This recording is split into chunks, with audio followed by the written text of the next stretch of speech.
Retorno do livro Vida, Desafios e Soluções, de Valdo Franco, pelo Espírito Joana de Ângeles, no segundo capítulo, Significado do Ser Existencial.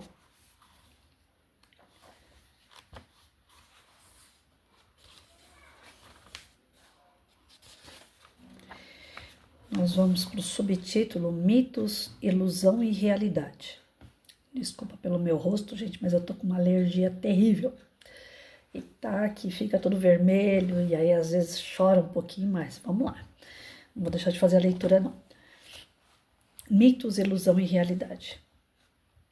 Quando a criança não consegue amadurecer psicologicamente após o período de desenvolvimento do seu pensamento mágico, transfere aquelas construções para todas as fases de sua existência física, mantendo-se um indivíduo mendaz que se refugia na criatividade imaginativa para liberar-se da responsabilidade dos atos imaturos.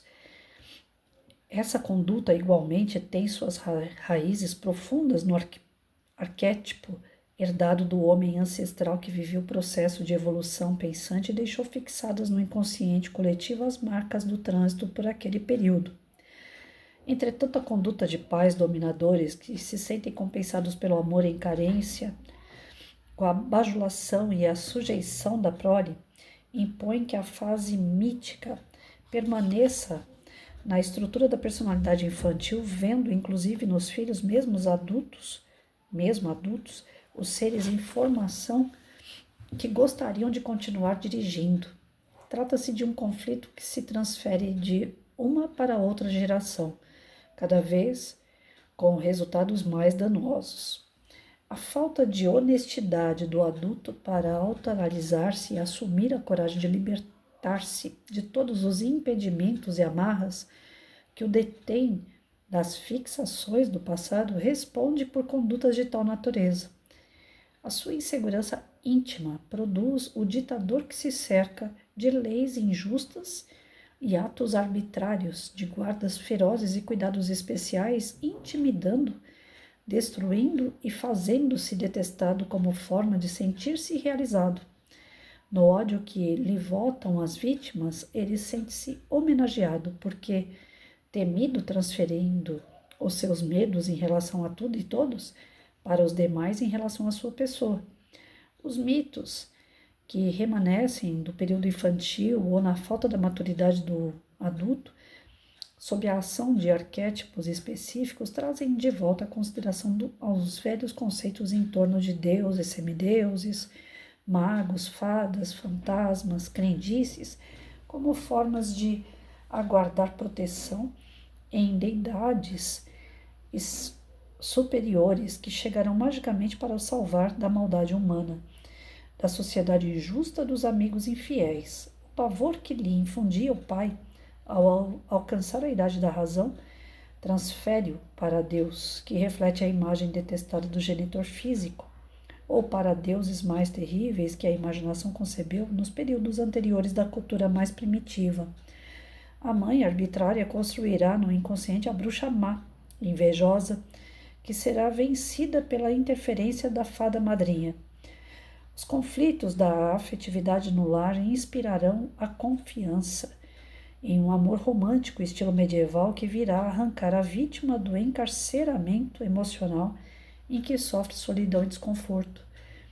O mestre mesquinho e perverso que mais se compraz em intimidar que em ensinar, estrutura no psiquismo do educando o invasor sem alma que lhe penetra o castelo existencial para destruir sob pretexto de amizade e ajuda. Soterrados, mas não mortos, os mitos estão nos alicerces do inconsciente, sempre prontos a tomarem de assalto a casa mental e o campo psicológico, levando o indivíduo a fugas ocasionais por intermédio dos sonhos acordados, da fertilidade imaginativa. A vida, para essas pessoas, passa a ter o seu lado de realidade plena, embora todas as aspirações estejam centradas no mundo do encantamento, certas de que em um momento ou outro tudo se alterará e viverão felizes para sempre. Essa ilusão de que a vida física é o todo, a proposta essencial do existir, produz terríveis conflitos porque, confiando com total dedicação no mundo material, as próprias injunções do desenvolvimento do ser apresentam-lhe a fragilidade estrutural em que se apoia, e isso produz-lhe desencanto, dor e desfalecimento dos ideais. A crença firmada na ilusão de que tudo é duradouro, senão eterno, no mundo terrestre propicia o choque com a realidade dos fenômenos das transformações incessantes que ocorrem por força da própria transitoriedade da matéria e de tudo quanto ela se reveste.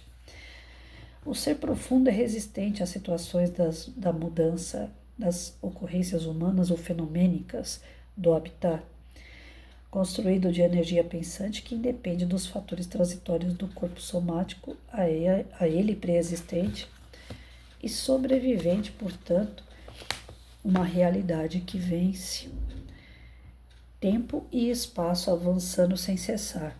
Os fatos que o demonstram resistem às teses que se lhe opõem e apresentam os resultados filosóficos e psicológicos dos seus conteúdos de segurança. Transitar na ilusão para a realidade é imperativo para a aquisição da harmonia pessoal, da felicidade íntima. Buscar o apoio do conhecimento a fim de discernir o que é ilusório e o que é verdadeiro, o que tem estrutura resistente ao tempo e às transformações culturais e aquilo que apenas engoda, oferece ensejo de amadurecimento psicológico, de realização interior. Com essa determinação, os apegos perturbadores, os ciúmes injustificáveis, as angústias da ansiedade sem sentido, as decepções infantis ante os acontecimentos normais do desenvolvimento dos fenômenos cedem lugar à libertação de pessoas, coisas e prazeres, que, embora sejam motivação para viver, não constituem a única razão da vida. São realidades inalienáveis as ocorrências do nascimento e da morte, da velhice e das doenças, porque fazem parte do mecanismo da vida física. Tornar mais aprazíveis os dias vividos no corpo, eliminar os fatores de perturbação que tornam a existência insuportável, às vezes fundamentar o conhecimento por meio das experiências, são opções ao alcance de toda pessoa lúcida que pode conseguir o desejado através do esforço empregado para tanto. Prolongar a existência física é factível, não, porém, indefinidamente, por motivos óbvios, sendo inevitável a morte própria ou dos seres amados, enfrentá-la com serenidade é um sentido de vida normal, que não deve surpreender nem magoar. Aceitar os indivíduos como são, eliminando a hipótese de que são perfeitos, deuses ou semideuses, do panteão da ilusão, funciona como termômetro para o equilíbrio da emoção em torno da realidade da vida humana. Nem paixão, nem abandono diante da vida, mas consciência de como bem viver no relativo tempo terrestre. Bom, vamos lá.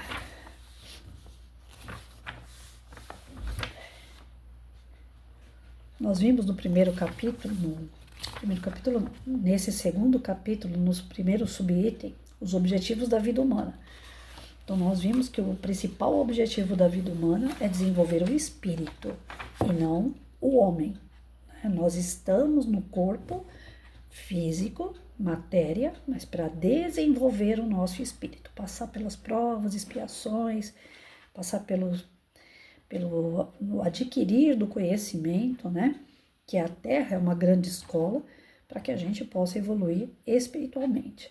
Só que dentro desse objetivo de se desenvolver, de atingir um grau maior espiritualmente, nós vamos ter que nos relacionar com pessoas. E esses relacionamentos vão gerar conflitos, porque cada um está no seu grau de evolução, cada um acredita numa coisa, tem um pouco de conhecimento que o outro não tem. Essa troca de conhecimento, às vezes ela é salutar e às vezes é conflituosa. Um acredita que o azul é mais bonito que o verde, pronto, aí já dá briga, né? Até que um entenda que quem gosta de azul que fique com o azul, quem gosta de verde que fique com o verde, desde que não influencie a vida um do outro, a base de respeito, a base dos princípios e valores que devem reger uma sociedade igualitária, uma sociedade mais justa, né? Enfim, você desenvolvendo as suas habilidades, você desenvolvendo as suas qualidades dentro desses princípios e valores que as relações podem lhe dar, também existe aquele que se fecha perante ao conhecimento, perante essa busca de trocas de conhecimento. Tem aqueles que se fecham na sua ilusão.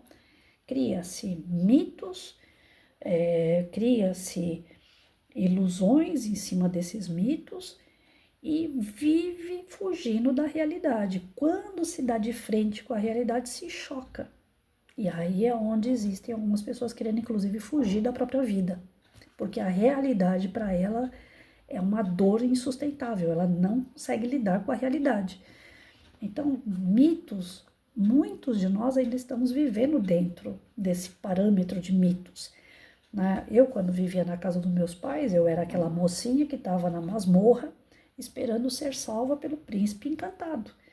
A minha mãe era o dragão, meu pai era aquele segurança do castelo que segue as ordens do dragão, que deveria ficar me vigiando para que nenhum príncipe viesse me tirar da masmorra.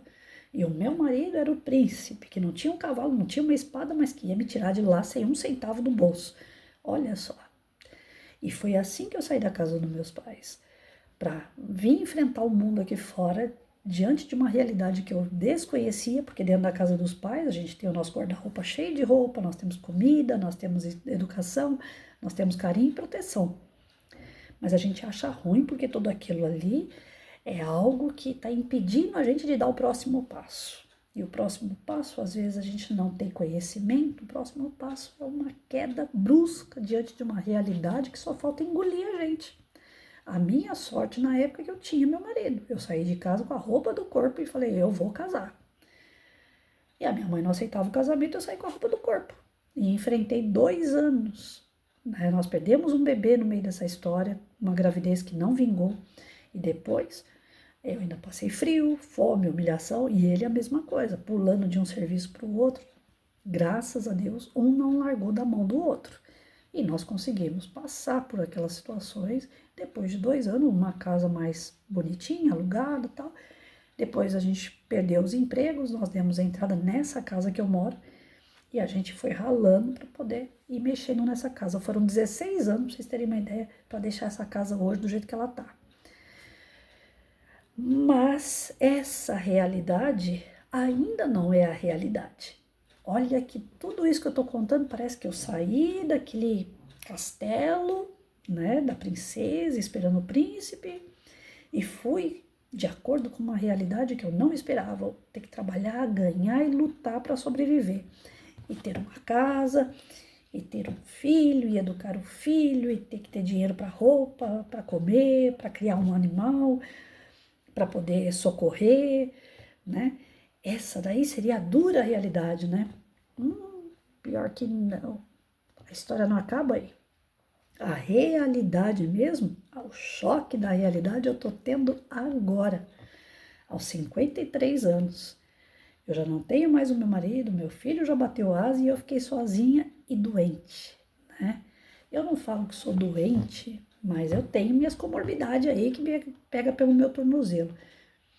Ou seja, agora a realidade veio bater na minha porta. E sabe qual é a realidade, gente? E que dói, que choca, e a gente não pode de maneira nenhuma se fechar. Pelo contrário, agora que eu tenho que me abrir ainda mais para conhecer essa realidade, trabalhar para não perder uma encarnação inteira. É a realidade do campo espiritual. Agora deu choque, agora falou, putz, espera aí, você correu, não era a realidade do mundo que te chocou? Não, é a realidade do campo espiritual que me choca. Porque eu nasci numa família que mandou eu estudar, trabalhar para me sustentar. E aí depois eu fiz tudo isso e ainda fiz pelo meu filho a mesma coisa. Eu trabalhei para sustentar o meu filho. Eu ainda trabalhei para ajudar outras pessoas nessa parte financeira, nessa parte física, nessa parte do comer, do vestir, do socorrer, né? Mas tudo isso eram lições para que eu entendesse de fato a realidade. A realidade é o campo espiritual. Se dentro dessa vida que eu tive de 53 anos, eu não tiver de fato no meu currículo obras boas de caridade, de amor ao próximo, desenvolvendo em mim sentimentos mais nobres, verdadeiros em relação ao próximo, que é o meu irmão perante Deus, tudo que eu fiz essa vida toda vai ser jogada para o ralo. Esse é o verdadeiro estado de choque da realidade. É você saber que você nadou para a matéria e você vai morrer na praia. Porque a matéria é o estado de estar e não de ser. Você fez tudo o que fez, não foi para ter, foi para ser. Se não foi assim, sinto muito. Vamos lá, mais um choque de realidade. Você também errou tanto quanto eu. Nós podemos ter casa, carro, roupa, cabeleireiro, nós podemos fazer unha, inclusive, né? Nós podemos fazer tudo o que tem aqui nesse planetinha. Cuidar da nossa saúde, tomar medicação, ir em médico, viajar, passear, lazer. Nós podemos tudo. Mas nem tudo convém, né? Santo Agostinho já dizia isso. Nós podemos, mas sabe aquela coisa da ambição? Eu tenho uma casa, agora eu vou comprar uma casa na praia, depois eu vou comprar uma casa no campo, depois eu vou comprar umas casas e vou colocar para o meu nome do meu filho, porque eu preciso deixar bem o meu filho. Outro dia eu estava até conversando sobre isso. Teve uma pessoa que falou para mim assim, agora vai ter umas mudanças aí em relação à herança e tal. Você não está preocupada com teu filho, não? Eu falei assim, não tô não. Porque a minha parte, para que eu vivesse, eu fiz. Enquanto ele estava comigo, para que ele vivesse bem, eu fiz. Agora ele não está comigo. A casa não tem outro filho, só tem um. Então a casa é dele. Se o governo quiser tomar, ele vai ter que correr contra o prejuízo para poder conseguir essa casa. Porque estão dizendo que é assim, né? Se não fizer inventário, o governo vai lá tomar a casa agora. Meu irmão está na mesma situação. Só que eu lutei para ter meu canto. E ele ainda não lutou para ter o canto dele. Então ele que lute agora para manter aquilo que eu vou deixar. Né? Mas eu não vou ficar aqui esquentando a cabeça. Ai, meu filho precisa da casa, meu irmão precisa da casa. Eu me preocupo com moderação, mas não com exagero. Porque eu sei que isso hoje, diante do estado de realidade em que eu vivo, eu sei que isso daí, ele vai viver de qualquer jeito, numa casa própria ou numa casa de aluguel. Todos os dois, meu irmão e meu filho. Vão continuar vivendo da mesma forma. É que a gente quer ter aquela estabilidade, a gente quer ter aquele sossego de não ter que ficar pagando aluguel, né? É uma dívida a menos, concordo. Mas às vezes a gente faz loucuras, como eu fiz aqui, 16 anos mexendo nessa casa, eu quase não vivi. E ainda fiquei doente. Então, valeu a pena? Valeu, entre aspas, eu tenho a segurança de uma casa? Tem. Mas se ela me der qualquer pepino aqui, eu vou ter que fazer um empréstimo no banco para arrumar. Né? Se der um problema no telhado, se der um problema num cano. Porque casa é assim, seja ela de aluguel ou não. Então, a matéria, ela desgasta. A matéria deteriora, ela acaba. E a gente fica naquela fissura, é meu, é tudo meu, isso aqui é meu, isso aqui é meu, isso daqui é pro futuro, isso daqui é pro meu neto. Gente, sinceramente, depois que a gente cai nesse choque de realidade, que a nossa vida não é aqui, que nós estamos aqui, não é que a gente vai ficar assim, né? Dane-se tudo, não é. Mas a gente vai dar um valor bem menor para as coisas e um valor maior para as pessoas. Eu trabalhei demais para me poder ter uma casa, para me ter uma segurança, para me ter um conforto, para me dar isso para o meu filho. E eu fiquei tão pouco com meu filho. Hoje eu peguei para ver fotos e vídeos da época que ele tinha lá, seus 13, 14 anos. Meu Deus do céu, eu vi muito pouco a pré-adolescência do meu filho, porque eu trabalhava o dia inteiro. Eu não acompanhei direito, eu acompanhava por tabela. Ele dançou na escola e eu não pude ver, porque ele nem sabia que ele ia dançar. Ele não me contou, de tão afastado que ele já estava de mim aos 13, 14 anos, já que eu era uma mãe ausente.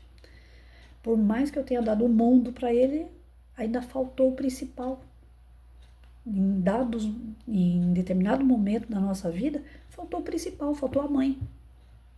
Porque a mãe trabalhava demais, se dedicava demais no trabalho. Então, tudo isso que nós fazemos acaba voltando para nós, né? Vamos lá, que a gente entenda que o verdadeiro valor da vida são as pessoas. O que a gente agrega junto com elas, o conhecimento, a bagagem de princípios e valores que vão nos transformar em pessoas melhores. Tem pessoas que vendo essas situações que eu estou colocando como exemplo, tem pessoas que não suportam. Tem pessoas que não suportam o abandono do filho, tem pessoas que não suportam viver sozinhas, tem pessoas que pensam em se matar porque acham que ninguém quer elas, que não conseguem, né, fazer um passeio sozinha, não consegue comer algo diferente sozinho. Ah, sozinho não tenho vontade de fazer nada. Ah, sozinho não tenho vontade de sair. Ah, sozinho não tenho vontade de ir na igreja, não tenho vontade de ir no centro espírita. Tem pessoas que vão se entregando, porque dependem desses mitos, dessas ilusões. Fico olhando para a novela lá, um cara fazendo uma declaração de amor linda e maravilhosa. Aí a mulher fala, nunca vou ter um cara que nem esse. Só arrumo o cara vira-lata, cara que só quer me sugar. E essas pessoas, quando começam a fazer esses paralelos, assim, da vida do outro com a vida dela, o que o outro tem, o que ela não tem, né? Se não entender que a vida dela é individual e o que ela vai carregar é individual para a casa dela real, que é no plano espiritual, a pessoa endoidece. Porque o mundo que está aí, que a gente abre a tela do celular, do computador, o mundo que está aí fora, você não precisa colocar um pé para fora de casa para você ver que ele está doido, de cabeça para baixo. Hoje teve um cara, um vídeo, não sei se foi hoje que aconteceu, mas eu vi um vídeo hoje, que um segurança tirou um cara de dentro do banheiro de mulher. E aí o cara vai processar o segurança por transfobia, sei lá, um negócio assim. Porque, segundo o marmanjo, ele é uma mulher e ele tem direito de entrar no banheiro de mulher. Ah, Patrícia, mas isso tá corriqueiro. Não, não tá. Isso tá errado. E a gente não precisa colocar o pé para fora de casa para ver essas coisas. Então, o mundo que nós estamos vivendo tá de cabeça para baixo. E se a gente deixar, isso entra para as nossas famílias, isso acaba acontecendo com a gente não sabe nem como lidar. E não é a realidade. Faz parte de um mundo ilusório. A realidade só existe duas. É homem e mulher e acabou. E quando uma pessoa se olha no espelho e fala, eu não me reconheço como mulher, eu não me reconheço como homem, ela está num conflito dentro dessa área de mitos, de ilusão, extremamente grande. Provavelmente algum espírito de outra encarnação, no mínimo foi homem na outra encarnação, e nessa está no corpo de mulher e não se aceita. Mas, poxa, se Deus te mandou no corpo de homem ou no corpo de uma mulher, você tem que respeitar. Você pode ter gostos homossexual. Até aí, cada um, cada um. Mas o que não dá é para você querer se transformar, porque não tem como. Você está sendo reprovado na prova que você foi colocado.